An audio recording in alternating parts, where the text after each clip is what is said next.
We see the Asian stocks maintaining this black cloud over the market. We see the shining sun coming from ethanol. Curiously, many countries, I would say almost over 95% in the world, their governments are very clear about the importance of the sugar industry and maintain a high domestic price that allows the industry to move forward and not be contaminated by dumping. We believe world sugar production will fall by around 3 million tonnes. So over the course of 2 seasons, we've lost 11 million tonnes of world production. We've been waiting for the deficit for some years. We keep predicting it. I hope it's not going to be the same case next year.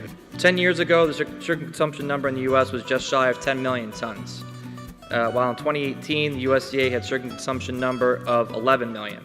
Developing countries will account for 72% of the world's crops by 2030. Climate change and air pollution will provide the motivation to increase ethanol usage potentially, but will we need to see a transition to second gen?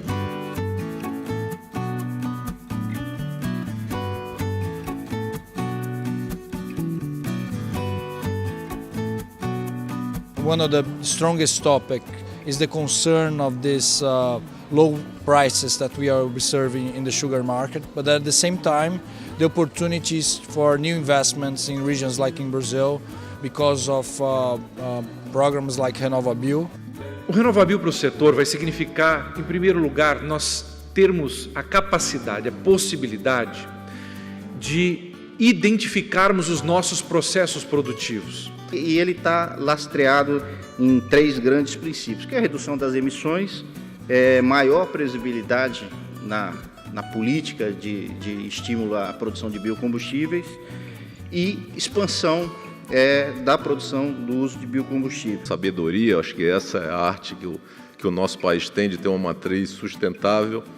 A gente tem uma grande oportunidade. We did have a big valley between 15 and 16. Obviously, those are the years where Brazil contracted approximately 10% in terms of GDP, which was the highest level of contraction maybe forever.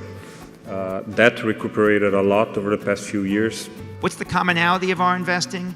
These are clean greenfield or post-RJ cleansed assets, so that as private equity investors, we can truly add value. You're looking for asset bases, but more and more we're looking for things that are uncorrelated with the sugar industry or the sugar and ethanol industry in a way, so we don't end up with a highly correlated situation where when the market tanks, your collateral is depleted as well. We've now expanded our market development to 40 different countries this year. We've identified 7 countries in the world that we believe are the 7 that we have to do well in. They're the high gallon markets.